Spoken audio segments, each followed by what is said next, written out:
This is Don Frampton's question, which sort of pulls together, I think, a lot of what we've been discussing. Life expectancy is increasing, and the probability of many of us actually knowing our great-grandchildren increases. What does the panel think they'll say to us about our failure in 2012 to implement fundamental changes to the way we conduct our acquisitive lifestyles and continued to abuse the planet's resources and ecosystems? Does the panel think they will even talk to us? John. I'm afraid that the judgment of history on our period will be that we wasted an astonishing amount of capital on technologies that were not ready, and we were very foolish and naive about establishing a pathway towards a low-carbon economy. It's not a very pretty picture. Will they talk to us? Well, I think they're just going to call us, say we were very foolish.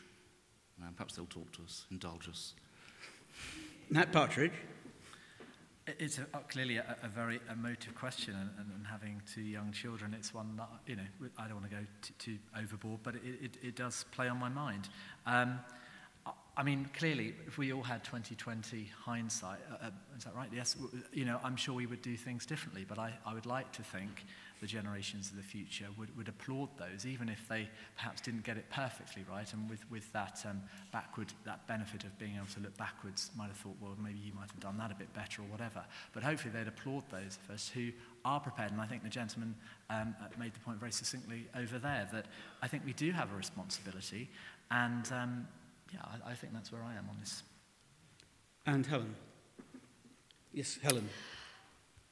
Yeah, I think they'll say, how could you have let this happen to our wonderful natural environment that I've seen historical pictures of?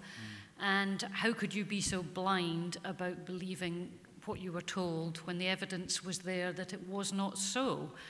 And I will direct them to a book I'm reading at the moment, which I recommend, called Willful Blindness. It's a very good description of how we get led down a path and keep reinforcing our beliefs despite the evidence in front of us. And I hope we can avoid that by actually getting independent assessment of the evidence.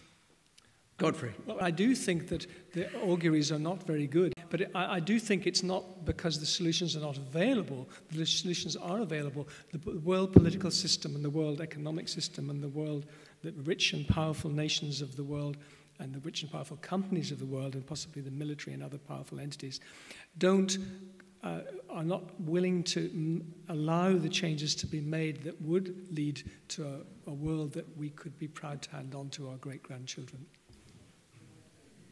Who generally favours, which is the subject we started with, who generally favours the continuing development of onshore wind energy in this country, in the United Kingdom? Would you put your hands up? Those who generally have serious or severe doubts about it, would they put their hands up too? Well, the majority in here, perhaps not surprisingly, given where we are, favours onshore wind. I'm just going to briefly add my 2 pence to the question that was put. What will our great-grandchildren say to us? I hesitate to think what the world will be like if we don't take early, urgent action to combat carbon emissions, global warming. I hesitate to think whether they will be in a position to put questions to us. I hesitate to imagine the world in which they will be.